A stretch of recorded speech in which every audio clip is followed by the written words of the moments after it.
መጣብን ሲባል እውነት ለመናገር የተጋነነ ነው የሚመስለው። ለኔ ደሞዝ ባይጨመር ደስ ይለኛል።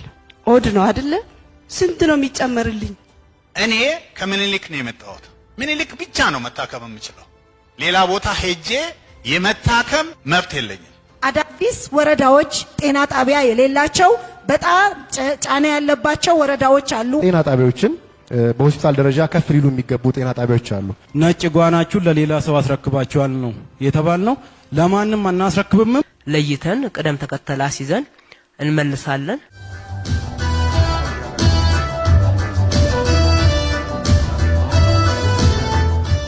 ይሄ የውይይት መድረክም ዋንኛ አላማው አንደኛ ሁሉ ጊዜ በየአመቱ እንደምናደርገው ከተለያዩ የከተማችን የህዝብ አገልጋዮች ጋራና የህብረተሰብ ክፍሎች ጋራ ውይይት እያደረግን ሀገራዊ ሁኔታዎች ላይም ተግባቦት መፍጠር፣ ሁለተኛ ተግባቦት በፈጠርንባቸው ጉዳዮች ላይ የጋራ ርብርብ ማድረግና ሀገራችንን መገንባት፣ የተሻለ አገልግሎት መስጠት፣ በሌላ በኩል ህዝብን ማዳመጥ ኃላፊነታችን ነውና ሁልጊዜ እንደምናደርገው ከናንተ የሚሰሙ ጥያቄዎች የሚሰሙ ቅሬታዎችን አዳምጠን የምንችለውን ወዲያው መመለስ፣ ጊዜ የሚጠይቀውን በግልጽ መነጋገርና ስኬጁል ማድረግ፣ እሱን አክብረን ደግሞ ህዝባችንን ማገልገል እንድንችል ነው።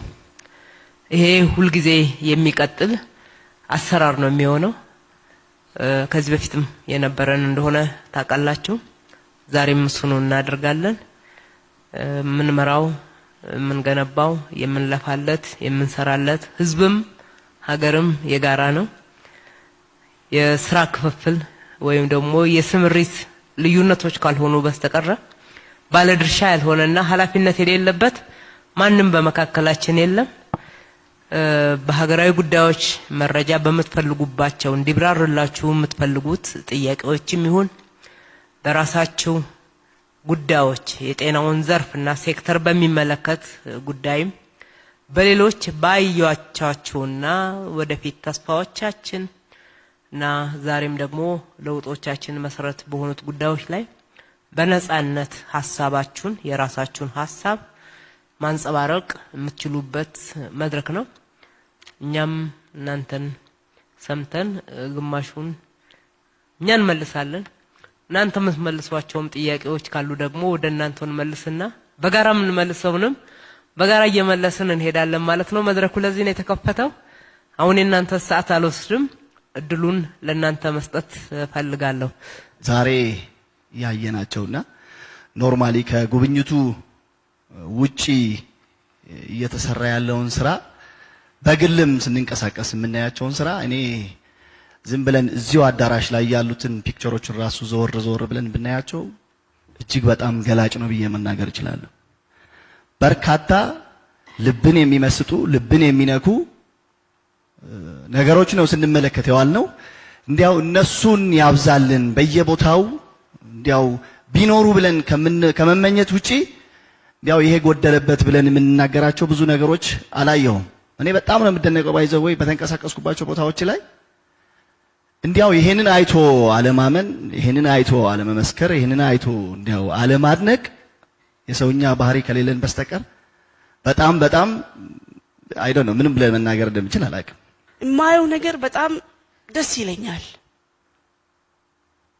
ለካ ድሮም ብንሰራ ኖሮ አገራችን የት በደረሰች ብዬ አስባለሁ። መቁጠር እስኪያቅተን ድረስ የምናየው ፕሮጀክት በዚህ ሁሉ ጭንቅ አገሪቷ ሁላችንም እንሰማለን፣ እናውቃለን፣ ጆሮ አለን። ብዙ አይነት ጫና ያለባት አገር ናት እቺ አገር። በዚህ መሃል በመርፌ ቀዳዳ እየተሸለከ የሚሰራው ይሄ ሁሉ ፕሮጀክት አንደኛ ታሪክም እየሰራችሁ ስለሆነ ልትመሰገኑ ይገባል። ያየናቸው የተሰሩ ስራዎች በጣም የሚደነቅ ነው። በአጭር ጊዜ በተሻለ ባጀት ሆስፒታልን፣ ታድሶን፣ የሴቶች ማዕከልን፣ ሌሎችም በሀገሪቱ ላይ የተካሄዱ ያሉትን ሪፎርሞች አትሊስት አንዳንድ ጊዜ እንከታተላለን፣ እናቃለን። ስለዚህ እያደነቅንም ነው። ከማን ጀምሮ? ከጠቅላይ ሚኒስትራችን አብይ አህመድ ጀምሮ ማለት ነው። ቀጥሎ ደግሞ ካንቲባችንን ነው የምናደንቀው። እኛ ያላየናቸው የነገዋ ሴትን ጉራራ ላይ ያየነው ደግሞ አጠቃላይ የአመጋገብ ስርዓትን በቀን አንድ ጊዜ እንዲመገቡ የተደረገበት ሂደትን እንደ ንፋስ ስልክ ላፍቶ ደግሞ ከ0 ዓመት ጀምሮ ኬጂ እስከ 1-6 የታየበት በጣም የሚያስመሰግን ስራዎች የሀብታም ልጅ ብቻ ሳይሆን የድሃም ልጅ ልክ በዚህ መልኩ እንዲማር የተደረገበት ሂደት አሪፍ ነው ብዬ እላለሁ። ተቋም ላይ የተሰራው ስራ ትውልድ ላይም የተሰራው ስራ ኢሲዲን ስናነሳ እኔ ከ5ኛ ወደ ላይ ብቀጥል የ5 ልጆች እናት ነኝ። የመጨረሻው ልጄ ቤት ውስጥ ያሉት ልጆቼን አይመስልም። በኢሲዲ ዘመን ወልጄ በሱ ፕሮግራም ወረዳ 1 ላይ መጀመሪያ ሲጀመር እዚያ ሆኜ ለሌሎች ያልኩትን በልጄ ላይ ተግባራዊ አርጌ ያገኘሁትን ለውጥ አብረውኝ የሚሰሩ ህፃኑን የሚያውቁት ሁሉ ምስክሮች ናቸው። በጣም የሚያስገርም ልጆች እያሳደግን ነው ያለነው። በዚህ ፕሮግራም አሁንም በጥልቀትና በስፋት ተሰርቶ ማይንዳቸው የተቀየረ ደስተኛ ልጆችን ፈጥረን የወደፊት ተስፋቸው የበራ ህፃናትን ቤቴ ስላፈራሁ ደስ ስለሚለኝ የኢሲዲ ፕሮግራምን በጣም ላመሰግን እወዳለሁ።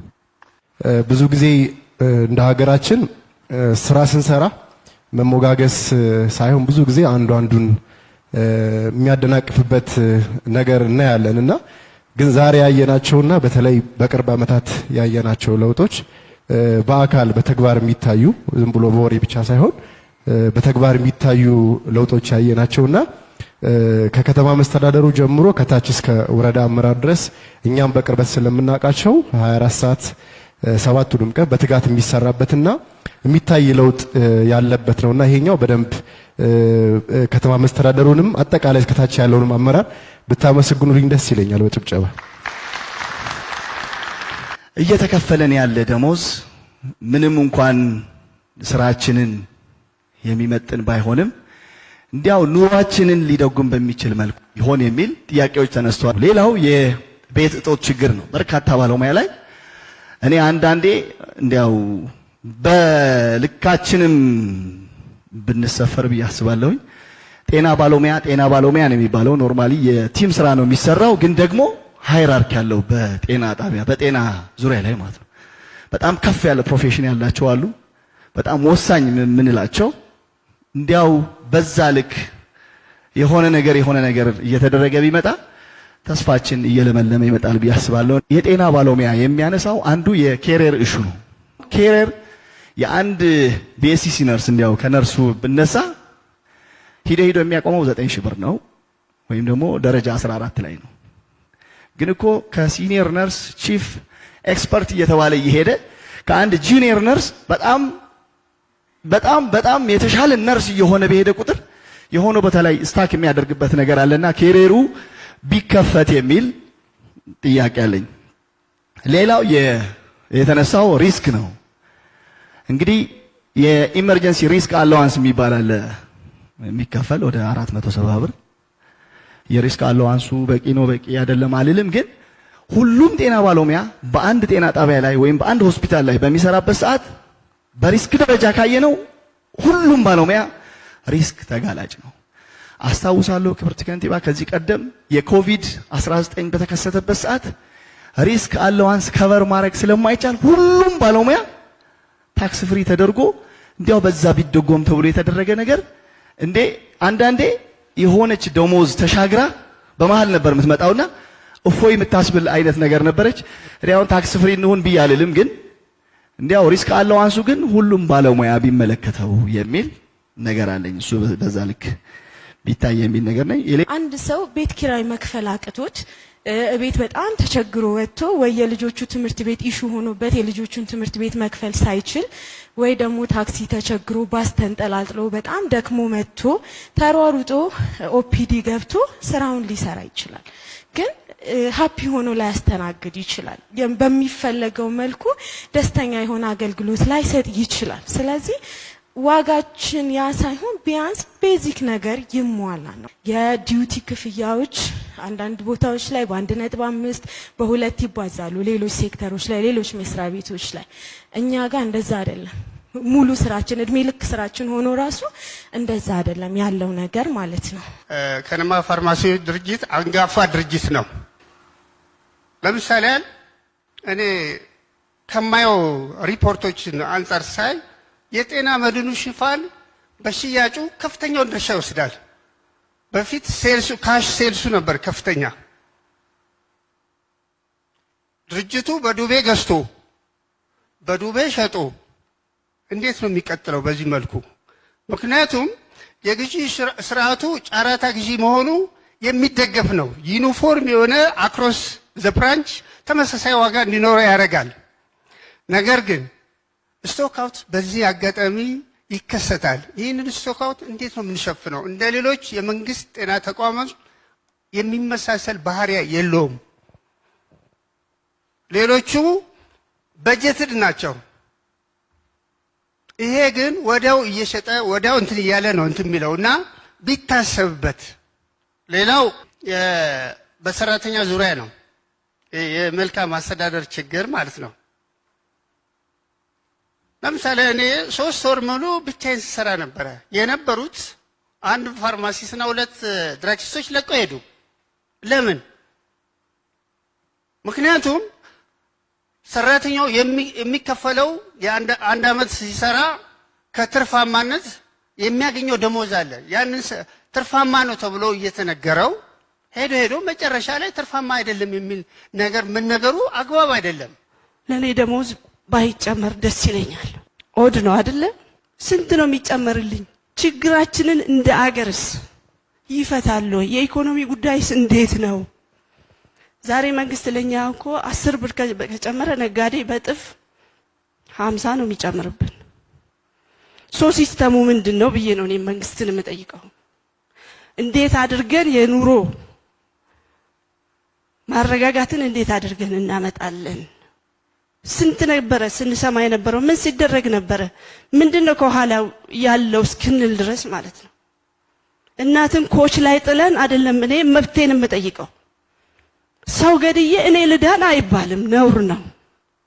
የጤና ባለሙያ ስነ ምግባር የራሳችን የሆነ ስነ ምግባር አለን። ብናኮርፍ ባይመቸን ደሞዝ ቢያንሰን ሆስፒታል ዘግተን ሳይሆን የምንወጣው ቀኝ እጃችን ላይ ጥቁር ሪቫን አስረን ነው የምንሰራው ስራ። ይሄ ነው የኛ ኢቲክስ።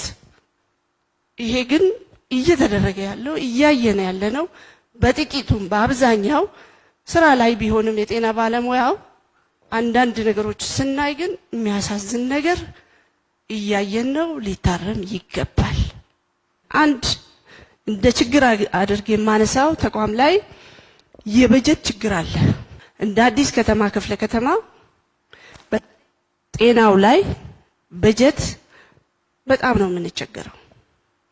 ይህንን የመልካም አስተዳደር ችግርን ለመፍታት በዋናነት መድኃኒት ማቅረብ አለብን፣ ሬጀንት ማቅረብ አለብን። ለዚህ ደግሞ በጀት አስፈላጊ ነው። ስለዚህ እንደምንሰማው ክፍለ ከተማችንን እንጠይቃለን። ነገር ግን እንደ ክፍለ ከተማም የሚመደበው በጀት በቂ እንዳልሆነ ነው የምንሰማው። ያ ቢታረም ጤናውን ዘርፍ የበለጠ ለማሳለጥ ጥሩ ነው ብዬ አስባለሁ። አመሰግናለሁ። ሰዓት ከብት የሕክምና ጉዳይ ሕክምና ስንመለከት እኔ ከምኒልክ ነው የመጣሁት። ምኒልክ ብቻ ነው መታከም የምችለው። ሌላ ቦታ ሄጄ የመታከም መብት የለኝም። ምንድነው ሲባል ሰርኩላር ተላልፈዋል፣ ከፍለ ነው የምትታከመው ነው።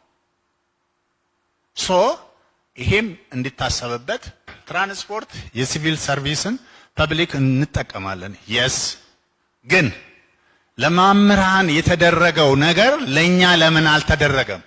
የዳግማዊ ምኒልክን ትልቁ መጀመሪያ የተሰራው 1 ዓመት ከምናምን ወር ሆኖታል። በአሁኑ ሰዓት ግንባታ ላይ ነው። ለምን ጊዜ በፈጀ ቁጥር ማቴሪያሉንም ፋይናንሻሉንም እየበላ ነው የሚሄደው። ማን ነው የሚቆጣጠረው? እንዴት ነው የሚሰራው? ማሽኖች ተበላሽተዋል። ኤምአር መኖር የለበትም። ሲቲ ስካን መኖር የለበትም። ሁለተኛ ደግሞ ሌላ ይቅርና አልትራሳውንድ መብዛት የለበትም። የለም በአሁኑ ሰዓት አንድ አልትራሳውንድ ነች ያለችው። ስለዚህ ድጋፍ አድርጉ። ሪኤጀንት የለም። ባለሙያ ቁጭ ብሎ ሪኤጀንት የለም። ከየት ነው በሽተኛው ወደ ውጪ ነው የምንልከው። ከዛ እኛ ጋር 500 ብር የሚከፈለውን እነሱ 5000 ብር አስከፍለው አሰርተው ይመጣሉ። አዳዲስ ወረዳዎች ጤና ጣቢያ የሌላቸው በጣም ጫና ያለባቸው ወረዳዎች አሉ ወደ ንፋስ ስልክ። ስለዚህ ነው ያለሁበት ወረዳ ስለሆነ ነው የምገልጸው። ጤና ጣቢያዎች ያስፈልጋሉ። ወደዛም አካባቢ ቢታሰብበት ጥሩ ነው። ለምን ራስ ገስ መሆን አቃተው? ኖርማሊ ከፐብሊክ ሰርቪስ ስር ለምን መውጣት አቃተው? ትልቅ ተቋም ነው ይገባኛል። አሁን ቴሌ፣ መብራት ኃይል ምናምን የገቢ ናቸው። እኛ ደግሞ ገቢ የለንም፣ ወጪ ብቻ ነው። ግን ደግሞ እኛ ከገቢም በላይ የሰው ልጅ ሀገርን የሚያቀኑ እዚህ ቴሌም ብትሉ ሌላ ባለሙያዎች የሚፈጥሩ ሰርቪስ የሚሰጥ ተቋም ትልቅ ተቋም ነውና ራስ ገስነቱ ለምን በደንብ ቢታይበት ብዬ ነው ማስበው። ሀገሪቷ በጣም ምርጥ ለውጥ ላይ ነው ያለችውም ለውጥ ላይ ደግሞ አሁን ባለው መዋቅርና አሁን ባለው መንግስት ነውና የትኛውም አይነት ፖለቲከኛ የትኛውም አይነት የውጭ አካል ይሄን ነጭ ጓናችሁን ለሌላ ሰው አስረክባችኋል ነው የተባልነው። ለማንም አናስረክብምም። ያስረከበ ባለሙያ ካለ እኛ አሳልፈን እንሰጣለን። ያን ባለሙያ ወደፊትም የትም ቦታ በጦርነትም ወቅት እስከ ጦር ሜዳ ድረስ ሄደው ሲያግዙ የነበሩ ወንድሞቼም አሉ እህቶቼም አሉ። ያንን ነገር እስከ መጨረሻው ድረስ እንደምናረግ ነው። አጠቃላይ በጤናው እኔም የመጣሁት ከኮተቤ ጤና ጣቢያ ነውና በክፍለ ከተማችን 10 ያለን ወረዳ 12 ነው። አሁን ግን ያለን 10 ጤና ጣቢያ ነውና በተለይ እንደ ኮተቤ አንዱ ወረዳ 11ን እንደግፋለንና በተለይ እያንዳንዱ ከበጀት ከምን አንፃር 2 ወረዳ ነው የምንደግፈው። ከዛ ውጪ ወረዳ 6ም ጤና ጣቢያ የለውምና ስለዚህ ከተማ መስተዳደሩ የካ ክፍለ ከተማ ካለው ስፋት ካለው አገልግሎት አንፃር በተለይ ተጨማሪ ጤና ጣቢያዎች የሚጨመሩበትና ማህበረሰቡ ሰፊ የሆነ አገልግሎት የሚያገኝበትን መንገድ እንዲፈጠር ነው። ከተማ አስተዳደሩም ትኩረት ማድረግ ያለበት ጤና ጣቢያዎችን በሆስፒታል ደረጃ ከፍ ሊሉ የሚገቡ ጤና ጣቢያዎች አሉ። ስለዚህ እነዚህን አሰስመንት ሰርቶ በተለይ ቅድሚያ ሰጥቶ ከፍ የምናደርግበትን ነው ሁኔታ ብንፈጥር እዛ አካባቢ ያሉ ማህበረሰቦች ወደ ሌላ እንግልት የማይሄዱበትን መንገድ ልንፈጥር ስለምንችል ይሄንንም ሌሎችም ቃልን በተግባር ባየንባቸው ከተማ አስተዳደሩን በደንብ እነዚህን ጤና ጣቢያዎች የሚያሰፋበትና ማህበረሰቡ በአጭር ጊዜ እዛው ባለበት ሳይርቅ አገልግሎቱን የሚያገኝበትን መንገድ ቢፈጥር የተሻለ ነው ብዬ አስባለሁ።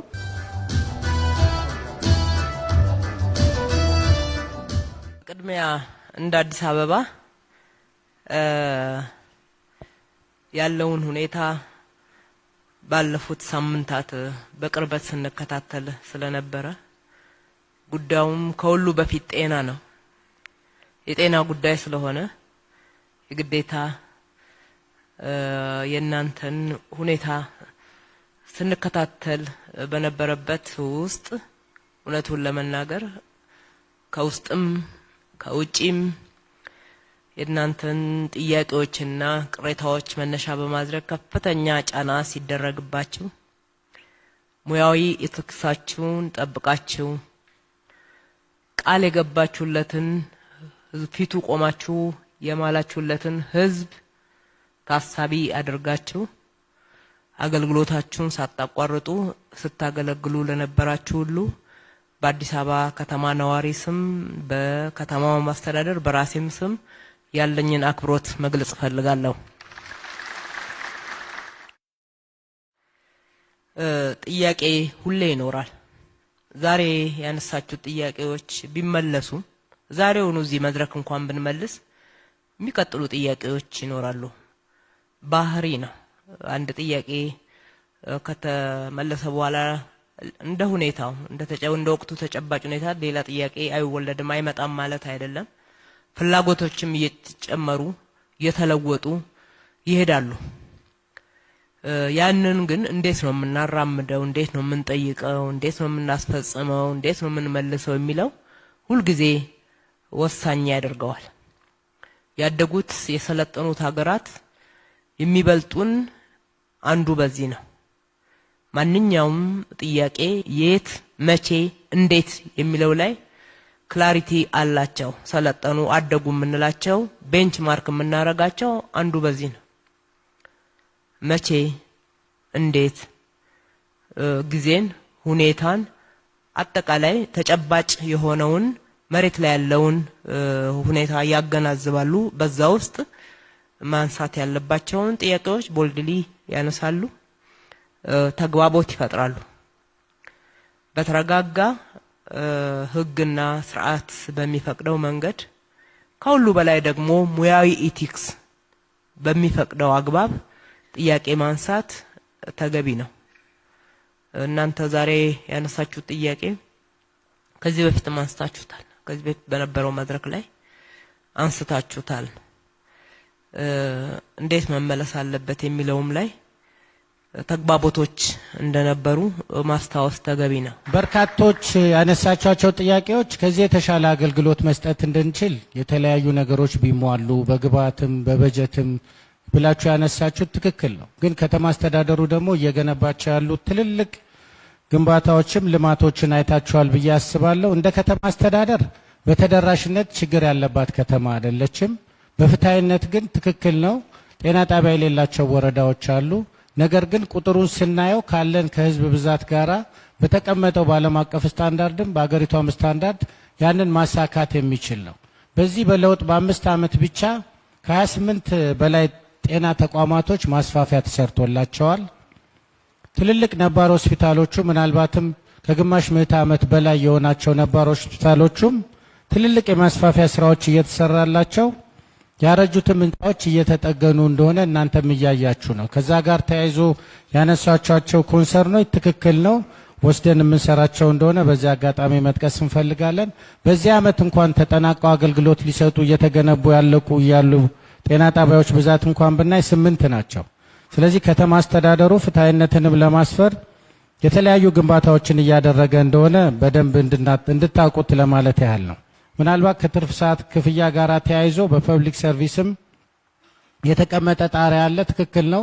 ከተሰራ በኋላ ከኖርማል ወርኪንግ አወር በላይ መሆን አለበትም ተብሎ የሚቀመጥ አለ። ግን እንደየሁኔታው ደግሞ ከፐብሊክ ሰርቪስ ጋር ኮሚኒኬት እየተደረገ እንዲታይ የምናደርግበት ሂደት እንዳለና ምናልባትም ከዚህ ጋር ተያይዞ ክብርት ከንቲባ በኋላ የሚሉት ነገር እንደተጠበቀ ሆኖ ግን ያሉት ክፍተቶች ትክክል ነው። ግን የወጣው መመሪያ ደግሞ አንዳንዴ የግድ መጣስ ሲያስፈልግ ከፐብሊክ ሰርቪስ ጋር ኮሚኒኬት እየተደረገ የሚሰራ እንደሆነ ታሳቢ ማድረግ ያስፈልጋል። ከመድኃኒትና ከሕክምና ግብአቶች ጋር ተያይዞ ምናልባት ከላቦራቶሪ መቆራረጥ ጋር ተያይዞ የተነሳው ትክክል ነው። ሆስፒታሎች ላይ እንደ ሀገር በፕሌስመንት የመጣ ነው ከኢትዮጵያ መድኃኒት አቅርቦት ኤጀንሲ ጋር።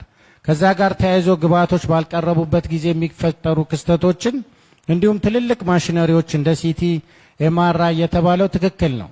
አሁን ዓለም ላይ እቃ መግዛት ሳይሆን ሰርቪስ መግዛት ደረጃ ላይ ስለተደረሰ እንደ ከተማ አስተዳደርም ወደዛ መሄድ አለብን። ወደ ሜዲካል ኢኩዊፕመንት ሰርቪስ አግሪመንት ገብተን ትልልቅ ኢንቨስትመንት የሚፈልጉ እንደነ ኤምአርአይ እና ሲቲ በዛ ማዕቀፍ ታይቶ ሊገባ የሚገባበትን አካሄድ ጥናት እየተደረገ ስለሆነ ወደፊት በቋሚነት በእንደዛ መልኩ መፍትሄ እንዲያገኝ እየተሰራ እንደሆነ እንደው ከግንዛቤ እንዲገባ ነው። ነገር ግን ከሬጀንትም ጋር ተያይዞ የሚመጣው መቆራረጥ ከፕሌስመንት ጋር ተያይዞ ያለው ክፍተት እንደሆነ እኛም የምናውቀው ትክክለኛ እይታና ኮሜንት እንደሆነ ወስደን ይቅርታ ዶክተር ላቆርጥህና ምኒልክ ላይ ያለውን እውነታ በደንብ ማወቅ ስለፈለኩ ነው። የመቆራረጥ ጉዳይ አይደለም የተነሳው። የለም ስለሆነ እንደዛ ሆስፒታሉን እኔም በጥቂቱ አውቀዋለሁና በዛ ደረጃ ነው ወይ የሚለው ግልጽ ቢደረግ ጥሩ ይመስለኛል። ያው ከፕሌስመንት ጋር ተያይዞ እንደ ሀገር በሁሉም ሆስፒታሎች ማሽኑን አስገብቶ ለሪኤጀንት ክፍያ እየተከፈለ የሚያቀርበው የኢትዮጵያ ሕክምናና መድኃኒት አቅርቦት ኤጀንሲ ነው። ያዛ ብቻ ሳይሆን በሌሎችም ተቋማቶች ላይ የሚከሰት ነው። ነገር ግን በፕሌስመንት እነዚህ ሲመጡ የግል አቅራቢዎች ሬጀንት የሚያመጡትን ኦልሬዲ መንግስት እያቀረበ ስለሆነ ተብሎ የተፈጠረ ጋፕ ነው።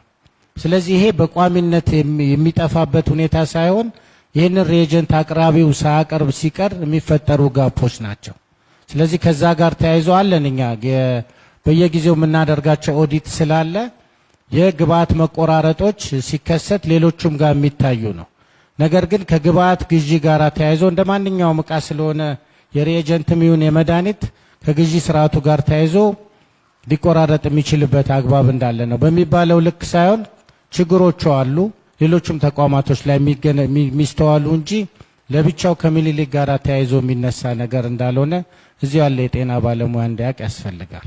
ያንን ብዬ ምናልባት በቋሚነት ይህም ሊፈታ የሚችልበት መንገድ ለአንድ አቅራቢ ብቻ መሰጠቱና ከዛ አቅራቢ ጋር ያለው ችግር ሲፈጠር በሁሉም ተቋማቶች ላይ የሚያመጣ ጫና ስለሆነ ወደፊት ቅድም እንዳልኩት እንደ ሲቲኤምአርአይ ልክ እንደ ሜዲካል ኢኩዊፕመንት ሰርቪስ ይህንንም ወደ ሰርቪስ አግሪመንት ማግባት አለብን የሚል ጥናት እያደረግን ስለሆነ በዛ ልክ የሚታይ ይሆናል።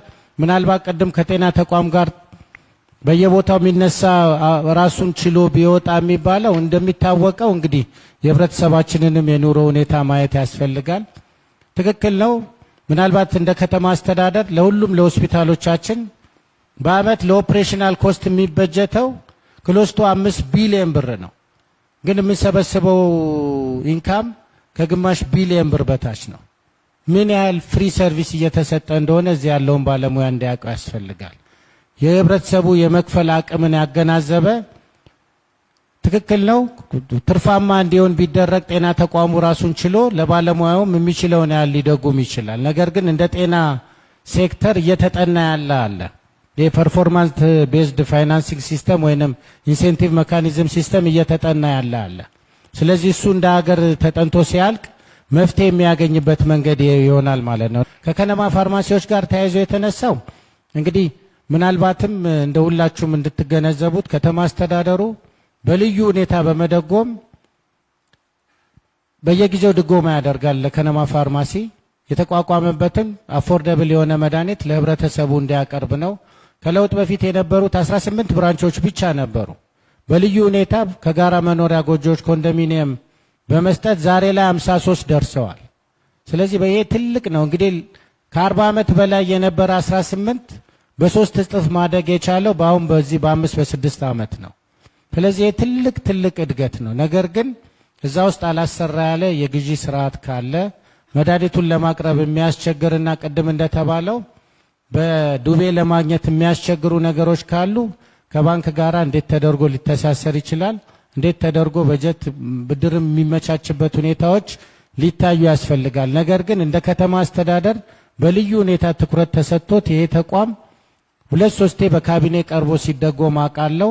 ነገር ግን ይህንን ተቋም ከፍ ወዳለ ደረጃ ለማድረስ ሁሉም እዛ ውስጥ የሚሰራ ባለሙያም ጥረት ያስፈልጋልና ከፐብሊክ ሰርቪስ መተዳደሪያ ውጪ ትርፋማ ሲሆን ነው ኦዲት ተደርጎ የ30% ቦነስ የሚሰጥ ተብሎ የተቀመጠውን ሁላችሁም የምታውቁት እውነታ ስለሆነ የከነማ ፋርማሲ ሰራተኞች በዛ መሰረት ያልተኬደ ነገር ካለ እንደ ከተማ አስተዳደር የሚታይ ይሆናል ለማለት ነው። አመሰግናለሁ። በከተማችን ውስጥ እየተከናወኑ ያሉ ስራዎች ዘለቄታዊ የሆነ የኢኮኖሚ ፋይዳ፣ ዘለቄታዊ የሆነ የማህበራዊ ፋይዳ ያላቸው ፕሮጀክቶች እየተተገበሩ እንዳሉ ማንሳት ይቻላል። እነዚህ የልማት ስራዎች በሁሉም መስክ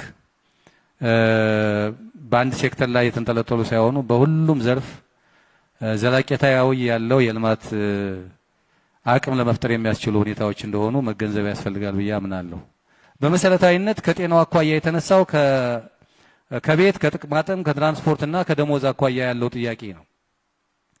ይህ ጥያቄ ያው የቆየ ጥያቄ ነው፣ የአሁን ጥያቄ አይደለም፣ ይነሳል። የከተማ አስተዳደሩ በራሱ አቅም ማየት ያለባቸውን ጉዳዮች እያየ ቆይቷል። በተለይም ደግሞ ያው አቅም እንግዲህ አንጻራዊ በሆነ መንገድ ስለሚታይ ነው ይህንን አቅም የምንለው። ይሄ የጤና ባለሙያውን የሚያረካ መልስ ነው ብለን አይደለም እየወሰድን ያለ ነው። ይሄ ጥያቄ እንዴት ይመለሳል የሚለው ከኛ አቅም አኳያ ከከተማ አስተዳደሩ አቅም አኳያ መታየት ያለባቸው ጉዳዮች እየታዩ የቤት አቅርቦትን በሚመለከት እንዴት አድርገን እንፍታ የሚል የዲስከሽን ማዕከል ሆኖ ሲመጣ እንደ ከተማ የትምህርትን፣ የጤናን ቀጥሎ ደግሞ ሌላው መንግስት ሰራተኛ በሚል የህግ ማዕቀፍ አዘጋጀ። ይህ አንድ አቅም ነው። በዚህ ላይ ተጠቃሚ የሚሆኑ የጤና ባለሙያዎች አሉ። ያወጣነው የህግ ማዕቀፍ ወይም መመሪያ በማህበር ተደራጅቶ ሰዎች ቦታ ተሰጥቷቸው ቦታ ቀርቦላቸው ቤት ገንብተው የሚኖሩበትን እድል እንፍጠር ሲባል ከትምህርትና ከጤና የመጀመሪያ ፕራዮሪቲ ሰጥተን በካቢኔ ውሳኔ ያሳለፍንበት። ይሄ ለጤና ባለሙያው ምናልባት ገንዘብ ቆጥቦ አቅም አለው ወይ ሲባል ደግሞ ይሄንንም ከመንግስት ሰራተኛውንም ጨምሮ ብዙ ጥያቄዎች ስለሆኑ ያሉት እዚህ ከተማ ላይ ከቤት አኳያ ሰፋ ያለ ቁጥር ያለው የመንግስት ሰራተኛ አለ። የጤናውንም የትምህርትንም የጸጥታውንም የደንብንም ሌሎችንም ቁጥር ወስደን ስናየው እጅግ ግዙፍ የሆነ የመንግስት ሰራተኛ ነው ያለው። በዚያ ልክ ጥያቄዎች አሉ። ነገር ግን የከተማ አስተዳደራችን 5-6 የቤት አማራጮችን ሲተገብር የመንግስት ሰራተኛውን አቅም የሚፈትነው እንደሌላው ከሪል ስቴት የሚገዛበት አቅም ስለማይኖር ቢያንስ በማህበር በተወሰነ ደረጃ ደግሞ ከባንክ ጋር ተነጋግረን ችግሩን እንፍታ የሚል አቅጣጫ ተቀምጦ በዚህ አቅጣጫ እየተሄደበት ነው ያለው። ይሄ አንድ ኢንተርቬንሽን ተደርጎ መወሰድ መቻል አለበት። ይሄ እንግዲህ ዛሬውኑ የቤት ችግር ላይፈታ ይችላል። ነገ ከነገ ወዲያ 1 ዓመት 2 ዓመት 3 ዓመት ሊጠይቅ ይችላል። ነገር ግን እንደው በዘለቄታዊነት የቆየንበትን ፔይን ችግር በሚፈታ መንገድ 1 ዓመት 2 ዓመት 3 ዓመት እንኳን ታግሰን የቤት ባለቤት ሊሆን የሚያስችል ነገር ካለ እሱን እድል መጠቀም የመጀመሪያው አንዱ ኢንተርቬንሽን ተደርጎ መወሰድ አለበት። ይሄ የከተማ አስተዳደሩ የሰጠው የወሰነው ውሳኔ ስለሆነ ይህንንም ደግሞ ተግባራዊ ለማድረግ ከሌሎች ባለድርሻ አካላት ጭምር እየመከረ ችግሩን ለመፍታት ጥረት እያደረገ ስለሆነ ይህንን እውቅና መስጠት ይገባል ብዬ አስባለሁ።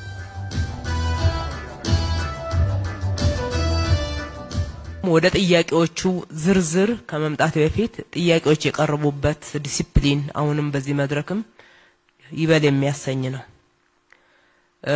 ሰሞኑንም ስታደርጉት የነበራችሁት እንደዚሁ አንዳንድ እናንተ ጋር ወጣ ባለ መንገድ ለመሄድ ጥረት ያደረጉትንም መክራችሁ ወደ ስራ መልሳችሁ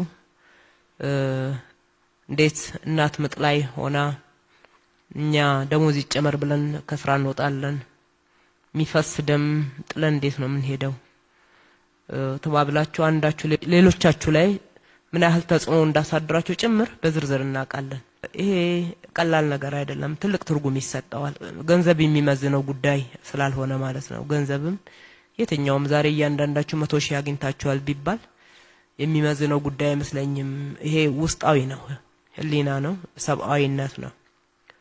የጤና ባለሙያዎች ቅድም እንደተባለው በኮቪድ ሰዓት ብዙዎች ቢዝነሳቸውን ሲዘጉ፣ መኖሪያ ቤታቸውን ሲዘጉ፣ አካባቢያቸውን ሲዘጉ በቫይረሱ የተያዙ ሰዎች በአጠቃላይ ወደ እናንተ ነው የሚመጡት። እናንተ ናችሁ በራችሁን ከፍታችሁ ቢሮአችሁን ከፍታችሁ ስታገለግሉ የነበራችሁት።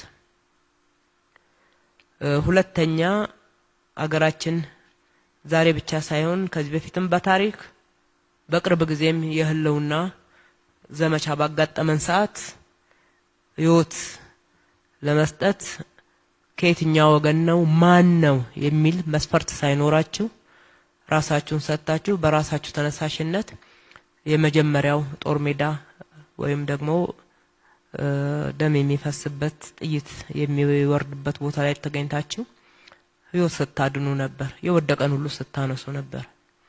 ይሄ የሚረሳ ጉዳይ አይደለም። ይህንን የሚያደርግ የጤና ባለሙያ ይህንን በራሱ ኮሚትመንት ተነስቶ በሞትም እያከምኩ ሞታለሁ እያዳንኩ ሞታለሁ እንጂ ብሎ ያገለገለ ጤና ባለሙያ አሁኑኑ ሰሞኑን ቀን ቆርጠን በዚህ ቀን ደሞዝ ካልተጨመረ በዚህ ቀን ጥያቄያችን ካልተመለሰ ሕክምና የሚባል ነገር የለም ሲባል ለዛ እጅ ያልሰጣችሁበትን ትልቅ ታሪክ ጽፋችኋልና ይሄ ምስጋና ይገባዋል ብቻ ሳይሆን በሚገባ ትልቅ አክብሮትም ይገባዋል። ይሄንን ካልኩ በኋላ እያንዳንዳችሁ ያነሳችሁትን ጥያቄ በተቻለ መጠን ተነስቷልም ግን እሄድበታለሁ አንድ ባንድ። የሀገራችንን ተጨባጭ ሁኔታ እናንሳ። ሀገራዊ ሁኔታን አንስተን እዛ ላይ ተግባቦት ካልፈጠርን መልሶቹ ላይ አንግባባም። ሀገራችን ያለችበትን ሁኔታ በቁንጽል ሳይሆን ማየት ያለብን በተሟላ እይታ ማየት ተገቢ ይሆናል ማለት ነው። ቁጭት ያስፈልጋል። ሁልጊዜ ባለፈውም በደህነት አለፍን ዛሬም በደህነት ነን የሚለው መልስ አይሆንም። መቼ ነው የድህነትን ቀንበር ጥለን እነኚህ ጥቃቅን ጥቅሞች ሌሎች ነገሮችን ከመጠየቅ አልፈን እኛ ምን በለጽገው ሌሎችስ መርዳት የማንችለው? ማይቻል ነገር ነው እንዴ? ሌሎቹ ይችላል እኮ ምንድነው? እኛ በ9 ወር አልተወለድንም? ቅድም እንዳልኩት ነው ሀገር አለን፣ ጥሩ አፈር፣ ጥሩ አየር፣ ውሃ ያለን ሰዎች ነን። ሰፊ የህዝብ ቁጥር አለን። ኢትዮጵያ ማንሰራራት ጀምራለች። ይሄ ለሁላችንም የምስራች ነው። ሀገራችን ማንሰራራት ጀምራለች። አባይን መገደብ የቻለ ትውልድ አባይን መገደብ ችለናል ከጎደሏችን። ቅድም ከምትጠቅሱት ትንሿ ጥቅምና ደሞዝ ድር ቢያብር አንበሳ ያስር ሆኖልናል። ሲዘፈንለት የኖረውን ዛሬ ከዘፈን ወጥተናል። ትልቅ እርምጃ ነው። የኢትዮጵያ አፈር የኢትዮጵያ መሬት የሰጡትን አብቅሎ የሚያስመሰግን ነው። መልፋት መስራትን ይፈልጋል፣ ጭቃ መንካትን ይፈልጋል፣ ማጎንበስን ይፈልጋል፣ መኮትኮትን ያስፈልጋል፣ ውሃ ማጠጣትን ይፈልጋል። የኢትዮጵያ ግሪን ሌጋሲ ገቢ ነው፣ ለውጥ ነው፣ ኢኮኖሚ ነው። በጋራ አልዘመትንበትም። ስንዘምት ያመጣነው ለውጥ እያያችሁት ነው። በገንዘብ ቢሆን በስንት ቢሊየን ብር እንችል ነበር በጋራ ባንረባረብ ኖሮ። ትልልቅ የኢትዮጵያን ኢኮኖሚ ከመሰረቱ ሊቀይሩ የሚችሉ ትልልቅ መሰረታዊ የሆኑ ፕሮጀክቶች ኢትዮጵያ ውስጥ እየተጠናቀቁ ናቸው። የቱሪዝም መዳረሻዎች፣ ግድቦች፣ የኃይል ማመንጫዎች፣ ስንዴ ከመለመን እርዳታ ከመቀበል ወደ ስንዴ ማምረት ወደ ስንዴ መላክ ልብ ወለድ አላወራ። የምታውቁት የኢትዮጵያ ልጆች የእናንተ ስራ እኮ ነው፣ የእናንተ ታሪክ ነው። ትላንት እጃችንን ከምንዘረጋበት ከምንለምንበት በዛ ምክንያት ከምንዋረድበት ወጥተን የኢትዮጵያ መሬት ገና ለዛውም በግማሽ ታርሶ ያለቀ አይደለም። ይሄ በኢትዮጵያ ኢኮኖሚ ላይ ፕላስ እያደረገ ያለ ነው። የአዲስ አበባ ጉስቁልና ከተማ ውስጥ መቆሸሽ እነኚህ መኖሪያ ቤት የሚመስሉ ነገር ግን በእናቶቻችን በአባቶቻችን ለዚች ሀገር ብዙ ውለታ ያዋሉ በላያቸው ላይ ቀበሌ ቤት ወዳድቆ መጸዳጃ ቤት ሳይኖራቸው ማብሰያ ቤት ሳይኖራቸው የሚኖሩባቸው የኛንም ክብር በዛው ልክ እንደ ዜግነት ያዋረደንን መቀየርና አዲስ አበባን እንደ ስሟ ውብ አበባ እናስመስላለን የሚለው እውን እየሆነ መሄድ መጀመር የቱሪዝም ምንጭ ነው፣ ለኛም ክብር ነው። ለእናንተ ስራ ደግሞ ትልቅ ግብአት ነው። ለጤና ባለሙያዎች ትልቅ ግብአት ነው፣ አጋዥ ነው። የጤና ፖሊሲያችን የመጀመሪያው መከላከል ነው አይደል እንዴ? መከላከል ከዛ አክሞ ማዳን ነው። መከላከል ላይ እየተሰራ ያለ መሰረታዊ ስራ ነው። የአዲስ አበባ ወንዞች ይታከሙ፣ ገዳይ ናቸው። ራሳቸው ሞተው ሰው እየገደሉ ነው በየቦታው። የፍሳሽ መጣያ የቆሻሻ ዳምፒንግ ኤሪያዎች ናቸው። ከዚህ እንውጣ ስንል የጤና ስራውን በከፍተኛ ሁኔታ በመከላከል በኩል ያግዛል። በሌላ በኩል ደግሞ የቱሪዝም መስህብ ይሆናሉ። ገቢን ይዘው ይመጣሉ፣ የውጭ ምንዛሬን ሳይቀር ማለት ነው። እነኚህን ለውጦች ማስኬድ አለብን። በአንድ በኩል እንግዲህ ኢትዮጵያ እያንሰራራች ነው። መሻገር ወደምትፈልገው ደረጃ ላይ የደረሰች አይደለችም። ሁለተኛ በለውጥ እምቢተኝነት ጦርነት ገጥሞን ብዙ ዋጋ ከፍለናል። ከዚሁ እያንሰራራ ካለው ኢኮኖሚ የከፈልነው ዋጋ ቀላል አይደለም። እንደ አንዳንድ ጥግ ከደረሰ ደህንነት ተነስተው ዓለም ላይ ጉድ የሚያሰኝ ኢኮኖሚ ለውጥ እንዳመጡ ተግባብተው እንደዘመቱ ሀገር ዜጎች ብንዘምት ደግሞ በዚች በ5-6 ዓመት ውስጥ እንኳን ስንት እናመጣ ነበር? ምን እንለውጥ ነበር? ለውጡ ሀገራችን ነው። ከህዝቡ ጋር ተግባብተናል። ምርጫ ተካሂዷል። ወደ ጦርነት ሳይሆን ወደ ልማት ሁሉም ፊቱን ያዞረበት ቢሆን ኖሮ ብለን እናስብ። ሌሰን ነው የሚወሰደውና አሁን ደግሞ በጦርነትም እንደማይቻል መንግስት አቅም እየፈጠረ መጥቷል የሚባለው እሳቤ ድምዳሜ ላይ ሲደረስ እንደምንም ህዝብ ምን ላይ ነው ብሶት ያለው? እንዴት አድርገን የህዝቡን ብሶት እናቀጣጥል? እሱን ብሶት አቀጣጥለን በመንግስትና በህዝብ መካከል አለመተማመን እንዴት እንፍጠር?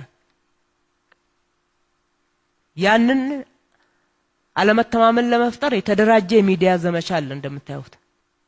ምክንያቱም እነሱ የልማት ስራ የለባቸው። እነሱ እንዴት አድርገን አገልግሎት እንስጥ አይሉ፣ እንዴት አድርገን እነኝም ፕሮጀክቶችን ጨርስ አይሉ፣ እንዴት ኢኮኖሚን እንለውጥ አይሉ፣ እንዴት ማህበራዊ ችግሮችን እናቃልል አይሉ። ራሱ የሚዲያ ዘመቻው የገቢ ምንጭ ሆኖ ስለተገኘ ያንን ማጧጣፍ ማቃጣጣል ያ እውነተኛ መሬት ላይ ያለ ቅሬታና በህዝብ የሚነሳ ጥያቄ መነሻ በማድረግ በቀላሉ ለመደመጥ እንዲያስችል እሱም ማቀጣጠል አለ። ይሄም ሌላ ጫና ነው። የትኛው ችግር ነው ድንገት የተፈጠረው? እስኪ ንገሩ። እስኪ አንዱን ከጠየቃችሁት ውስጥ ላንሳ። የቤት ጥያቄ። የጤና ባለሙያዎች ከጥንት ጀምረው ነበሩ ኢትዮጵያ ውስጥ። በርካታ ሲኒየሮች አላቸው እዚህ ውስጥ። የጤና ባለሙያዎች ቤት ያስፈልጋቸዋል እየተባለ ቤት እያገኙ ቢመጡ ኖሮ ዛሬ ሁሉ እንዴት የቤት ጠያቂ ይሆን ነበር? ዛሬ ታዲያ እኛስ እንዴት አድርገን በአንድ ጊዜ እንመለስ? ከጥንት ጀምሮ ከድሮ ጀምሮ ያልተሰራበትን ዛሬ ብድግ ብለ የጤና መንደር ከ3 ከ4 ወር በኋላ እኔ ስትሉን እንደው እንደ ምሳሌ ነው የወሰድኩት። ከ3 አመት በኋላ ምን በላው እኔ ስትሉን በየደረጃው ሳይሰራ የኖረን ውዝፍ በአንድ ጊዜ በቦሌም በባሌም አርጉትና ስሩት ስትሉን ፌር ነው ወይ ነው? በጋራ የምንመልሳቸው ጥያቄዎች ያልኳቸው። ችግሩ የለም አይደለም። ችግሩን ከዚህ በላይም ልታወሩት ትችላላችሁ። ከዚህ በላይ ጀስቲፊኬሽን ሊቀርብበት ይችላል። እናንተ ካነሳችሁት በላይ ላነሳ እችላለሁ እኔ ከምትሰጡት አገልግሎትና ካለው የኑሮ ውድነት አንፃር። ሰርቪስ ነፃ በእያንዳንዱ ሆስፒታል በእያንዳንዱ ጤና ጣቢያ ያስፈልጋል። ለምንድን ነው የማያስፈልገው? የጤና ስራ መግቢያና መውጫ ሰዓት እኮ ልዩ ነው። በድንገት ሊፈልግም ይችላል። ነገር ግን የሰርቪስ አገልግሎት ወይም ደግሞ የነፃ ትራንስፖርት አገልግሎት በየደረጃው ኖሮ በትንሹም ቢሆን በዛችሁ በድሮ ቁጥር ኖሮ ድንገት ያጣ ነው ሚስ ያደረግነው ነገር ቢሆን በጣም ያማርራል። ሚዛን ያስፈልጋል ማለት ነው። ጥያቄው ትክክል ሆኖ የሚመለስበት አግባብ ሚዛን ያስፈልጋል። የስነልቦና ጫናው ስላለ አፍራሽ ኃይል በቀደደው ሆድ መባስ አለ ማለት ነው። በዛ መፍሰስ በዛ መንገድ ፍስስ ብሎ መሄድ ማለት አዛኝ ቅቤ አንጓች ነበረ መልሱ። እነሱ ቢይዙት እውነት ይሰሩት ነበር። ምናልባት በዚህ በኩል ጠብ የሚል ነገር የሚገኝ ነገር ካለ ስልጣን ከተያዘ ካልተባለ በስተቀር እውነት የእናንተን ምላሽ መመለስ የሚችል አቅም አለ አይደለም። ለምን እንደዛ ከሆነ ዛሬ እኮ አይደለም እኮ ድንገት የተፈጠረ አይደለምና ለምን በጊዜ በተለያየ መንገድ ከሚሰራው ትንሽ ነገር ኮንትሪቢዩት እናድርግ፣ በጋራ እንስራ ለሀገራችን ሲባል የተወሰነ ኮሚትመንት የሚጠፋው። ስለዚህ መፍትሄዎች ብለን እኛ የምናነሳው አንደኛ በስፋት የህዝብን ተጠቃሚነት የሚያረጋግጡ የስራ ዕድል የሚፈጥሩ ኢኮኖሚያችንን የሚያነቃቁ ፈጣን የሆነ የገቢ ለውጥን ሊያመጡ የሚችሉ መሰረታዊ ስራዎችን መስራት መቻል አለብን ነው። ልክ አሁን ከተማችን ላይ ያደረግን ያለ ነው። የአዲስ አበባ ኮሪደር ልማት ባይዘወይ ገበያችን ላይ ለውጥ እያመጣ ነው። በትንሹ ለውጥ አይተናል። አሁን በጅምሩ በሚቀጥሉት 1 አመትና 2 አመት በኋላ ትልቅ ለውጥ እንጠብቅበታለን። የቱሪዝም ፍሰቱን ዘንድሮ ስንት ኮንፈረንስ እንደተካሄደ በአዲስ አበባ በታው በዚህ ሁሉ ኮንፈረንስ በዚህ ሁሉ ሲካሄድ በነበረው ኤክስፖ የአዲስ አበባ ሆቴሎች የአዲስ አበባ ታክሲዎች የተለያዩ መሸጥና ግብይት የሚያደርጉ ተቋማት ሽያጫቸው በጣም ከፍ ብሏል። እሱ ይመጣና የግለሰብ አይደለም ገበያችን ላይ ነው ለውጥ የሚያመጣው። ገበያችን ላይ ለውጥ መጣ ማለት ወደ እናንተ ጥያቄ ምላሽ ነው የሚመጣው። ሌላው የሸቀጦች ፍሰትን ማስተካከል መቻል አለብን ነው። እዛም እዚህም የሚደረጉ ኢኮኖሚ ሻጥሮችን ኑሮ ውድነትን የሚያባብሱ ጉዳዮች ላይ እርምጃ መውሰድ ማስተካከል ይገባናል። ሸቀጦች በቀላሉ ሸማቹ ጋር መድረስ መቻል አለበት። ኑሮ ውድነት እህቴ እንዳለችው ነው፣ ለኔ እውነት ነው የተናገረችው። ገንዘብ ብትጨምሩም እኮ እዚህ ጋር ነጋዴው ከጨመረና መልሶ እዛ የሚገባ ከሆነ ጥቅሙኛ ጋር አይመጣም ነው ያለችው። ትክክል ነው። ማስተካከል መቻል አለብን። ዛሬ ለሐኪሞች ደሞዝ 50 ሺህ ተደረገ የሚባል ነገር ቢነገር በእርግጠኝነት እያንዳንዱ ነገር አፕ ኤንድ ዳውን ተቀያይሮ ነው የሚያድረው። ከቤት ክራያችሁ ጀምሮ ማለት ነው። መሬት ላይ እያስተካከልን ያለነው ስራ አለ፣ መስተካከል አለበት። መስተካከል ደግሞ የሚችል ነው። እያስተካከልን እያለን ጫናውን ከዛም አብስቶ መስተነካከል አይጠቅም። ሁለተኛ ምርት መጨመር ነው። ማምረት አለብን። በቃ ስንዴ በጣም እያመረትን ነው። በየከተማው በሌማት ትሩፋት በተለይ በዶሮ በእንቁላል ለውጥ መጥቷል። ስለዚህ የኑሮ ውድነት ማሻሻል ላይ ትልቅ ስራ መስራት አለብን ብለን ርብርብ እያደረግን ነው። ማምረት የተመረተው በትክክለኛው ዋጋ ትክክለኛው ህዝብ ጋር እንዲደርስ ማድረግ፣ የግብይት ማዕከላቶችን ማስፋፋት። እንዳያችሁት እነኚህ ትልልቅ የገበያ ማዕከላቶች አይታችኋል። ከሁሉም የኢትዮጵያ ክልሎች ምርት ይመጣባቸዋል። ኬላ የለም አዲስ አበባ ውስጥ። የተለየ ሁኔታ እሁድና ቅዳሜ ገበያን ሰበሰብበትም ለእናንተ ሲባል በየተቋሞቻቸው አካባቢ የእሁድ ገበያዎች እንዲስፋፉ የምናደርግበት ችግሩ ስለሚገባ ነው። ያመናል። እንደምትሉት አይደለም፣ ሩቅ አይደለንም። እኛም ደሞዝተኞች ነን። ሶስተኛ ከዚህ ጋር ተያይዞ አሁንም የገበያ ማዕከል እያስፋፋን ነው። በቅርብ ቀን የንፋስ ስልክ ላፍቶንና የለሚኩራ ቁጥር 2ን እንከፍታለን። እንደገና ደግሞ አሁንም የእሁድ ገበያም በተቋማት ግቢ ቦታ ይታይ፣ ሰራተኞች እንደ ልብ መግዛት የሚችሉበት እያልን ያለነው። እንደዚህ አይነት ነገሮችን ማስፋት በጣም ያስፈልጋል። ይሄንን ካልኩ በኋላ አገልግሎት ማሻሻል ላይ ጤና ተቋምንም ጨምሮ ሌሎችንም ህዝባችንን የሚያማርሩ ቅር የሚያሰኙ አገልግሎት ማሻሻያው ሌላ የርብርብ ማዕከላታችን ነው። ከናንተ ጋራ እመጣበታለሁ። ወደ ጤናው ዘርፍ ስመጣ ከዚሁ ከአገልግሎት ጋራ ላያይዝ። የመጀመሪያው ተደራሽነት ነው። የጤና አገልግሎታችን ተደራሽ ይሆን ዘንድ ከተማችን ላይ የዓለም ጤና ድርጅትንም ስታንዳርድ አይተን አጠቃላይ ህዝባችንን ፍላጎት አይተን እየጨመረ የመጣውን የህዝብ ፍላጎት የእናንተ ብቻ ሳይሆን አጠቃላይ ህዝቡ ጋር በየጊዜው የተሻለ አገልግሎት የማግኘት በመድኃኒት ይሁን በሌሎች ኳሊቲ ላይፍ የምንለው ፍላጎት እየጨመረ ነው የሚመጣው። ቤት በደንብ የማግኘት ውሃ ከዚህ በፊት እንደሚጠቀመው አይደለም የሚጠቀመው። ኑሮ እየዘመነ ነው ያለው። ለብዙ ነገር ነው ውሃ አገልግሎት የሚያውለው። የውሃ አቅርቦቱን በከፍተኛ ሁኔታ ከፍ እንድናረግ የሚጠይቅ ነው። የቤት አቅርቦትን ከፍ እንድናረግ የሚጠይቅ ነው። በየቦታው ዛሬ ኮብልስቶን መንገድ ብንሰራ ማንም አይቀበለንም። አዲስ አበባ ውስጥ የአስፋልት መንገድ በየአካባቢው ማዳረስ መቻል ይኖርብናል። ትራንስፖርት ማዳረስ መቻል ይኖርብናል። በዚህ ለውጥ ዘመን ውስጥ ነው 700 የሚሆኑ ባሶችን ዘመናዊ ባሶችን ገዝተን ለህዝቡ ያቀረብነው። በየአመቱ ከ13 ቢሊዮን ብር በላይ አቅም ደካማ ለሆኑ ወይም ደግሞ ዝቅተኛ ገቢ ላላቸው የከተማችን ነዋሪዎች ድጎማ እናቀርባለን።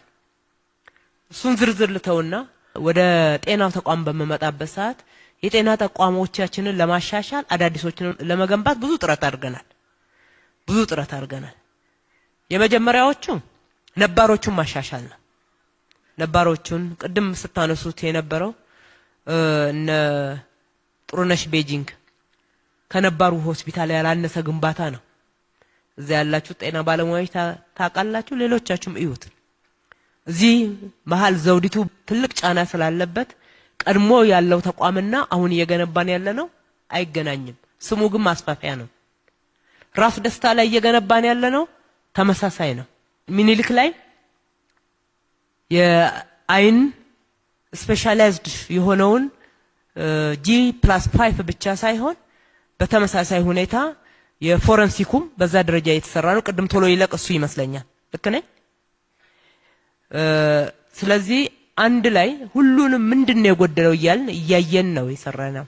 ይሄ ብቻ አይደለም 3 አዳዲስ ሆስፒታሎችን ነው አበበች ጎበና እናቶችና ህፃናት ሆስፒታል በዚህ ለውጥ ዘመን ነው በዚህ ደረጃ እናት ተከብራ ባለሙያውም ጫና ቀንሶለት እናት አንድ ክፍል ለብቻ ፕራይቬት ሩም አግኝታ ማዋለድ የጀመርነው። የላፍቶና የኮልፌ ቤተል መንዲዳ ደግሞ ሪፈራል ነው። ቅድም የምትሉት ዘመናዊ ሲቲ ስካን ኤምአርአይ እነሱ ብቻ አይደሉም ዓለም እየተጠቀመበት ያለውን የቴክኖሎጂ የህክምና መሳሪያዎች ጭምር እንተገብራለን ብለን ትልቅ ራዕይ አስቀምጠን እየሰራንባቸው ያለው 2 ሆስፒታሎች ናቸው። ሀገራችን ካሉ ሆስፒታሎች በተሻለ ስታንዳርድ እንስራ፣ አዲስ አበባን የጤና ቱሪዝም ማዕከል እናርጋት ብለን ትኩረት ባንሰጥ እንዴት እንዲህ ይሰራል? ጤና ጣቢያዎቹ እንዳላችሁት እነኚህ ዘመን ያስቆጠሩ ጤና ጣቢያዎች ጥገና ሳይደረግላቸው ኖሮ በርካታ ያረጁ አሉ። ሁሉንም ባንዴ ጠግነን ስላልቻልን ነው እንጂ 28 ጤና ጣቢያዎች ላይ እኮ የሰራ ነው አፍርሶ ነው ሙሉ ለሙሉ የመስራት ያክል 28 ነባር ጤና ጣቢያዎች እንደ አዲስ ነው የገነባናቸው። 10 ጤና ጣቢያዎች ደግሞ 8ቱ በቅርብ ጊዜ ወደ አገልግሎት ይገባሉ፣ 2ቱ ሙሉ ለሙሉ ወደ አገልግሎት ገብተዋል።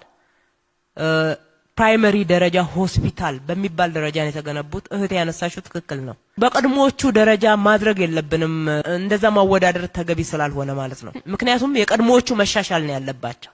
አሁን አዳዲስ ደግሞ አቅደን የምንሰራው በጣም በተሻለ ሁኔታ መሆን መቻል አለበት ከሚያገለግሉትም የህዝብ ብዛት።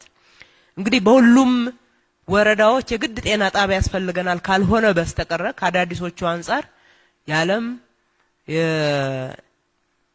ጤና ድርጅት ያወጣውን ስታንዳርድ በሚገባ አሟልተናል። ከአንድ ወረዳ ጎረቤት ወረዳ ላይ ሄዶ መታከም ምንም ችግር የለበትም።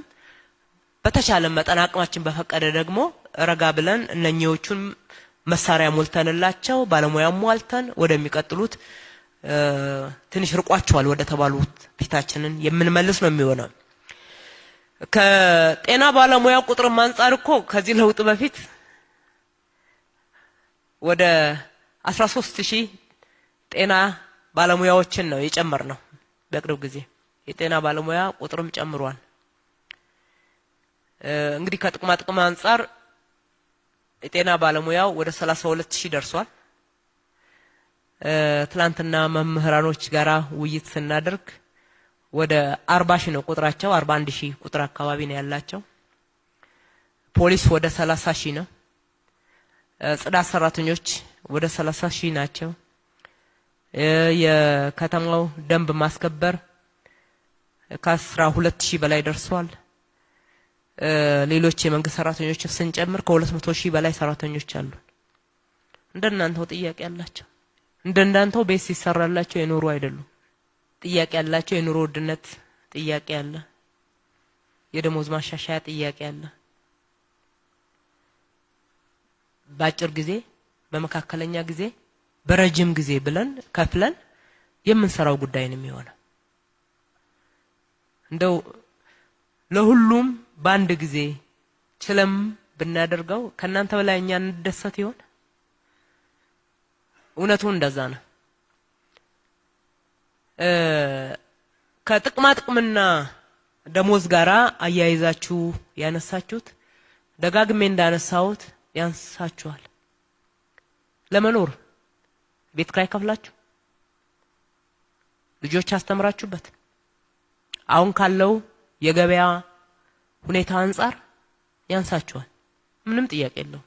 ለሙያችሁ ይመጥናል የሚከፈለው ክፍያ ከተባለ ምን ጊዜም ቢሆን ገንዘብ የእናንተ ሙያ ይመዝነው። በገንዘብ በሚከፈል ጥቅማ ጥቅም የሚመዘን ሙያ አይደለም የያዛችሁት። ሰብአዊነትን መሰረት ያደረገ ህይወት የማዳን ትልቅ ርህራሄ፣ ትልቅ ኢቲክስ የሚጠይቅ ሙያ ነው። ይሄ ገንዘብ አይመስለኝም ኢንተርናል ነው፣ ከውስጥ ማንነታችን የሚያዘን ሰዋይ ብላችሁ ያነሳችሁት ነው። እና እነኚህን የደሞዝና የጥቅማ ጥቅም ጥያቄ ሁሉንም በአንድ ጊዜ መመለስ ባይቻልም እንኳን እየተጠና እንደሆነ ታውቃላችሁ። ደግሞ የጤና ሪፎርም በሚለው ፓኬጅ እንደ ሀገር የተያዘ ጉዳይ ነው። በቅርብ ጊዜ በዚህ ባሳለፍነው አንድ ወር የታየው ልዩነት ምንድነው? ዛሬውኑ አሁኑኑ ከሚለው ጋራ ነው። በህግና በስርዓቱ ይመለስ። ጤና ሚኒስቴር ሙሉ እንደ ሀገር ስታንዳርዱን ለማስጠበቅ ጥናት እያደረገ ነው። ሚኒስትሯም በሚዲያ ወጥተው ማብራሪያ ሲሰጡበት ሰምቻለሁ። እየተሰራ እንደሆነም ደግሞ በሚገባ አውቃለሁ። እስከዛው ድረስ እንደ አዲስ አበባ አስተዳደር ዝም ነው ወይ ያልነው በቂ ባይሆንም በባካችሁን ተረዱን ስላላችሁ ብንረዳ አይደለም ወይ? አንደኛ ለማንኛውም የመንግስት ሰራተኛ ዘንድሮ የደሞዝ ማሻሻያ በቂም ባይሆን ሲደረግ ጤና ባለሙያዎችንም ያካተተ ነው። ሁለተኛ በየመስሪያ ቤቱ ያለው ገቢ በቂ ስለማይሆን ከገበያው ጋራ ኮምፒት ማድረግ ያቅታቸዋል። የሸማቾች የህብረት ስራ ማህበራት ሱቆች ያስፈልጋሉ። በከተማው ድጎማ ምርትና እርስ ከየተቋሞቻቸው ጋር መግዛት ይቻሉ ያልነው ይሄ ስለሚገባን ነው። ከመኖሪያ ቤት አንፃርም ትንሽ ሆነች እንጂ ለስፔሻሊስትና ለጠቅላላ ሐኪሞች ወሰነን የሰጠነው ቤት ማሰባችንን አያሳይም እንዴ? እሱን አይታችሁ እኮ እናንተም ተስፋ እንዳላችሁ ማሰብ ትችላላችሁ። የመጀመሪያው ጥያቄ በቅደም ተከተል እንኳን እየተመለሰ ቢሄድ የተባለው ይህን እኮ ወስነን የቤት ባለቤት እንዲሆኑበት ማድረግ ችለናል። የቁጥር ጉዳይ ነው በሚፈልገው ልክ ያልሆነው። ካለን ሀብት ላይ መቼ ሰሰትን ነው። ሁለተኛ በሁሉም የመንግስት መስሪያ ቤቶች ካፍቴራዎች ይቋቋሙ፣ አትሊስት ሻይ ቡና እንደዚህ በሚልበት ሰዓት አቅምን ያገናዘበ መሆን አለበት ብለን ካለው ሀብት የተወሰነ ነገር ወስነን አውርደናል። እንዳላችሁት በጣም ትልቅ ነው። ፍላጎታችን ሁሉ ያሟላል አይደለም፣ ግን ጥረታችንን ደግሞ ያሳያል። የአምናው ካቻምናው ዘንድሮ በጣም ዋጋው ይለያያል። ትንሽ ቢሻሻል የሚለው ሚዛናዊ ጥያቄ ነው። ከዚሁ ጋር ተያይዞ እንደማንኛውም ሰራተኛ የቤት አበል አዲስ አበባ ላይ ከአዲስ አበባ ተጨባጭ ሁኔታ አንፃር መደጎም አለበት ብለን ካለን በጀት የቤት አበል ወስነን አውርደናል። መደጎም ነው እኮ እንጂ ቤት ይከራይላችኋል አይደለም ያልነው። ድጎማ ነው የሚለው ሰርኩላሩ ራሱ አይታችሁ ከሆነ የተወሰነ ነገር ሊደግፍ ይችላል በሚል ነው። ጥረታችንን በሚገባ ያሳያል። አራተኛ በሰራተኛ መውጫና መግቢያ ሰዓት ከተማችን ላይ ያለውን የትራንስፖርት መጨናነቅ ከግንዛቤ በማስገባት ነፃ አውቶቡስ ነው የሚቀርበው። ነኝን ካልኩ በኋላ ነኝ በቂ ናቸው ለማለት ሳይሆን ምንም አልተደረገም በሚል ትንሽ ያነሳችሁ ሰዎች ወደ ሚዛን ማምጣት ያስፈልጋቸዋል ለማለት ያክል ነው ጥረት እያደረግን ያለነው። ማሻሻያዎች ደግሞ መደረግ ያለባቸው የትኞቹ ጋር ነው? የትኛውን ነው አሁን የምንችለው? በየትኛው በጀት ዓመት የትኛውን እንችላለን የሚለውን አይተን ተነጋግረን የምንመልስላችሁ ይሆናል። ይሄ እንደተጠበቀው ነው። ከትርፍ ሰዓት ክፍያ ጋራ የትርፍ ሰዓት ክፍያ ይከፈላል። ነገር ግን ጥያቄያችሁ እንደገባኝ ከሆነ በሁሉም ቀን በሁሉም ሰዓት ቀመሩ አንድ አይነት ሆነ ትንሽ ቢሻሻል ነው። እሱን ዶክተር ዮሐንስ ቅድም ያነሳዋል ብዬ ነበረ። ይሻሻል ብለናል። እሱ ይሻሻል ብለናል። አሁን በጀት ከፋይናንስ ጋር እያዩ ነው ያለነው። ተሻሽሎ የሚተገበር ነው የሚሆነው። ሁለተኛ ከአውቶቡስ ጋራ ተያይዞ በመምህራኖች ቅር ስለተሰኛችሁ ሳይሆን የሥራ መግቢያና መውጫ ሰዓታችሁ ልክ እንደ መምህራኖች ልዩ ባህሪ ስላለው ይታያላችሁትን አይተን እሱን ምላሽ እንሰጣችኋለን። ማድረግ የምንችላቸው ነገሮች ላይ ምንም ወደ ኋላ የምንለው ነገር የለም። በረጅም ጊዜ ስልጠናና የመሳሰሉት ላይ ከታች ከመጡ ጥያቄዎች ውስጥ ያየሁት ትኩረት አልተሰጠውም ለተባለው ግንዛቤ ካልሆነ በስተቀር የሥራ ላይ ስልጠና በተከታታይ ነው የሚሰጠው። ሁለተኛ ወደ 761 የሚሆኑ ባለሙያዎች በቅርብ ጊዜ እንኳን የሀገር ውስጥና የሀገር ውጪ ረጅም ስልጠና ወይም ደግሞ የትምህርት ዕድል መስጠታችንን በደንብ አስታውሳለሁኝ። እሱ ተጠናክሮ የሚቀጥል ነው የሚሆነው።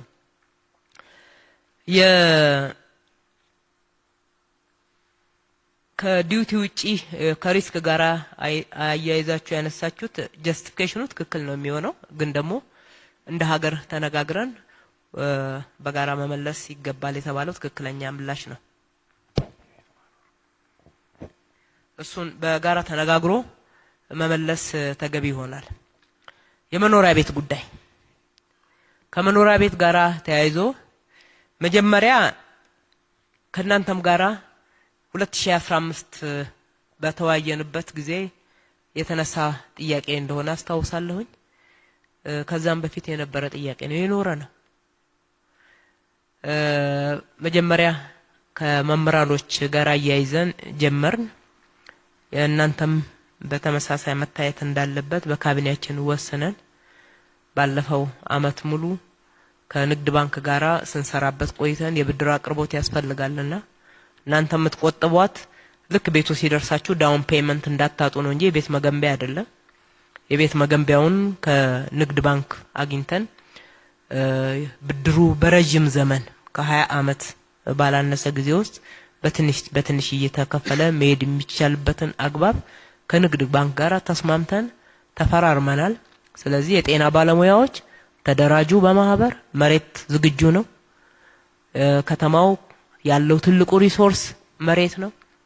የመሬት አቅርቦትን በተመለከተና ተከታትሎ ማሰራትን ጭምር የከተማ አስተዳደሩ ኃላፊነቱን ወስዶ ቤት መገንባት እንዲቻል ለሁሉም ባንዴ ባይደርስ ቅደም ተከተል የተያዘ መድረስ እንዲችል እንዲሰራ ነው። ይሄንን ከንግድ ባንክ ጋራ ውል የተፈራረም ነው። ስለዚህ ከናንተ የሚፈለግ ስራ አለ ማለት ነው። ከናንተ ከጎደሏችሁ ጨከነ ካልተባለ ለውጥ የለምና ጨከነ ብሎ ትንሽ መቆጠብ ያስፈልጋል። ልክ ቤቱ ሲደርሳችሁ ዳውን ፔመንት ሊቸግራችሁ አይገባም። ከዛም በኋላ በረጅም ጊዜ ክፍያ የምትከፍሉት ነው የሚሆነው። ይሄ በዛ አግባብ ነው ሊመለስ የሚችለው። ነፃ ሕክምና በየተቋማችሁ በነፃ ትታከማላችሁ እናውቃለን። እስከ ቤተሰቦቻችሁና ለአቅመ ሔዋንና አዳም እስካልደረሱ ልጆቻችሁ በሌሎችም መታከም የምትችሉበትን ከነ ዶክተር ዮሐንስ ጋር ተነጋግረን እንመልሳለን። እንዲህ በእጃችን ያለውን ብዙ የተለየ ውሳኔ የማያስፈልገውን ለመመለስ ምንም ወደ ኋላ የምንለው ነገር የለም። ለእናንተም ይሄ መረጃ ይሁናችሁ ለማለት ነው። በጥቅሉ የቤት ማጣት፣ የጥቅማ ጥቅም ፓኬጅ፣ የተለያየ የትራንስፖርት ሰርቪስ፣ ሌሎችም ወቅቱም ደግሞ ያመጣቸው በየጊዜው እየጨመሩ እያደጉ የመጡ ፍላጎቶች በአንድ ጊዜ አይመለሱም። በረጅም ጊዜ በመካከለኛ ጊዜና በአጭር ጊዜ የምንመልሳቸውን አሁን እዚህም የገለጽኩላቸውን ለይተን ቅደም ተከተል አስይዘን እንመልሳለን። ሐኪሞች፣ የጤና ባለሙያዎች ትልቅ የሀገር ባለውለታ ናችሁ። ወደፊትም ባለውለታ ሆናችሁ ትቀጥላላችሁ። የእናንተን ስራ የሚመዝን ጥቅማ ጥቅም የለም፣ የሚመጥንም የለም። ምን ችለውን ያክል ከሀገሪቱ ሀብት ከከተማችን ሀብት እናንተ ጋር ለማድረስ ወደ ኋላ የምንለው ነገር የለም። እስከዛሬም አላልንም። ይሄንን ከግንዛቤ አስገቡ። የሌሎች መጠቀሚያን ሆነን ብላችኋል። አትሁኑ፣ ግድ የለም አትሁኑ። ማንም ድንገት ተነስቶ አፕ ኤንድ ዳውን ገለባብጦ የሆነ ፕሮጀክት አቁሞ ደሞዝ አድርጎ በልቶ የሚንገራገጭ ሀገር የለም። የትም ሀገር ቢሆን ትንሽ ዛሬ እንጨክን፣ ጨክነን እንስራ፣ ጨክነን ወቅታዊ ችግሮችን እንለፍ። ኢትዮጵያ እያንሰራራች ነው። ከፊታችን በጣም ትልቅ የምትተማመኑበት ተጨባጭ የሆኑ ለውጦችን የምናመጣበት ትልልቅ ምዕራፎችን እያለፍን ያለ ነው። ስለዚህ መበርታት ያስፈልጋል፣ መበረታታትም ያስፈልጋል። እውነቱን መሆን የሚችለውን እየተነጋገር የህዝባችንን እምነት በተግባር እየተረጎም ስታረጉና ስትጥሩ የነበረውን የስንት ዓመት ልፋታችሁን በወቅታዊ የደሞዝ ጭማሪና ጥቅማ ጥቅም ጥያቄ ወላድ እናትን ሐኪም ጥሎ ጠፋ ሲባል እንደዚህ አይነት ስም አታትርፉ። ደም ሲፈስ አይኑ እያየ ጨቁኖ ጥሏት ሄደ የሚል ስም አታትርፉ። እንዲህ አይነት ሂስትሪ የላችሁም የጤና ባለሙያዎች። በማንም ጫና ቴክስ ስለተደረገባችሁ ልጃችሁ ቤታችሁ እንደዚህ ነው፣ ትምህርት ቤታችሁ እዚህ ጋር ነው፣ እኛ ቆመን እናንተ ተሰራላችሁ የሚደረግባችሁን ጫና እናቀዋለን። እንደ መንግስት ይሄንን የመከላከል ግዴታ አለብን፣ እናደርጋለን። አትግቡ እናንተ እዚህ ጫና ውስጥ አትፍሩ። ምንም ፍራስትሬት የሚያደርግ ነገር የለም። መንግስትን መተማመን አለባችሁ። ስርዓትና ህግ ባለበት ሀገር ውስጥ ነው የምንኖረው። ከየት እንደተላከም ማታውቁት ቴክስት አያሸብራችሁ። ብዙዎች የተላከላችሁን ቴክስት መነሻ ስናደርግ ፈጽሞ እዚህ አካባቢ አይደለም። ስለዚህ ሳይኮሎጂካል ጫና ያልኩት የስነ ልቦና ጫና ያልኩትን ለማሳደር የሚደረገውን ጥረት የራስን ጥቅም የራስን ፍላጎት ከግብ ለማድረስ እናንተን መጠቀሚያ ማድረግ ተገቢ አይደለም። የእናንተ አሁን ጥያቄ ቢመለስ ሌላ ነው የሚፈልገው። ማንን ሆድና አስብሰው ነው የሚፈልገውና ቅድም በመሳሪያ ተጀምሮ የነበረው አልሳካ ሲል ማን ነው እስኪ ጥያቄ ያለውና የከፋው እንዴት አርገን እንጠቀምበት የሚለውን መስመር ውስጥ አትግቡ። በርቱ፣ ግድ የለም። ከፊታችን ያለው ብሩህ ተስፋ ነው። ኢትዮጵያ ትበለጽጋለች።